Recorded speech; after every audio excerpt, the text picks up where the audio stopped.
2 days, we've seen a remarkable development.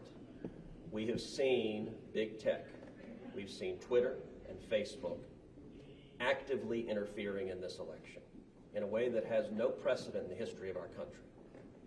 Yesterday, the New York Post broke a story alleging serious corruption of Joe Biden and Hunter Biden concerning Ukraine.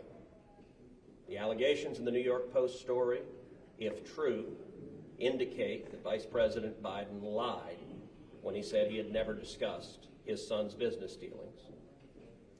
That story, once the New York Post broke it, was blocked by Twitter and Facebook.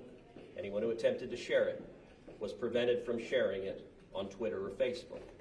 The New York Post itself, when it attempted to put out its story, was blocked on Twitter and Facebook. The New York Post has the 4th largest circulation of any newspaper in this country. Never before have we seen active censorship of a major press publication with serious allegations of corruption of one of the 2 candidates for president. That was last night. This morning, the story escalated and got even worse.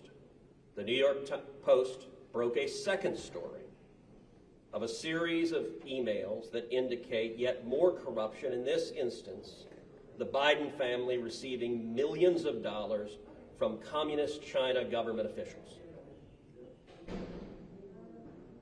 Just minutes ago, I tried to share that story on Twitter.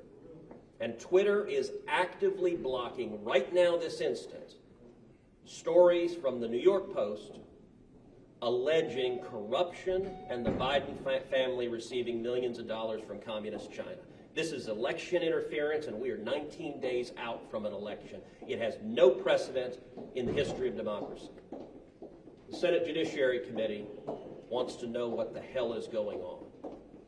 Chairman Lindsey Graham and I have discussed this at length, and the committee today will be noticing a markup on Tuesday to issue a subpoena to Jack Dorsey, the CEO of Twitter, to testify before the Senate Judiciary Committee next Friday, to come before this committee and the American people and explain why Twitter is abusing their corporate power to silence the press and to cover up allegations of corruption. And let me be clear, I don't know if these New York Post stories are true or not. Those are questions Vice President Biden should answer.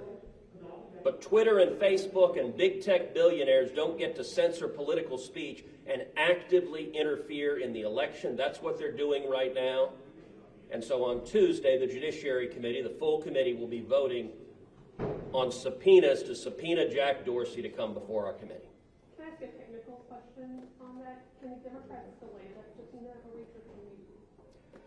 The Democrats can certainly raise procedural objections. They can try to delay the subpoena. I don't believe they will be successful. We are 19 days out from an election, so if the Democrats were to try to play procedural games to delay the subpoena until after the election, that would be obvious and transparently political. Chairman Graham. Thank you. 2020 can't get any stranger. So they're 19 days out from an election. Again, I don't know if the New York Post article is true. I think it is established that Hunter Biden, while he was visiting China with the vice president, received money from a Chinese bank for investment. I don't know much more about it, but I do know this, that a lot of information, the Steele dossier, was all over the place. They never blocked that. All the allegations about Russian collusion and Trump and every other idea that Trump may have done something bad, nobody blocked that. So what we're going to do is we're going to finally have an accounting that's long overdue. These social media platforms have a dominance in our lives. They're newspapers, they're TV stations, they're radio stations, they're publishers. And this, to me, crystallizes the problem better than anything I could think of for the American people. You may be a Democrat saying, I don't want to hear the New York Post. It could be you tomorrow. So the point is that the power behind these platforms have been taken to a level that truly is dangerous, I think. The stopping Americans who have these tools available to them from exercising their ability to share information with their friends.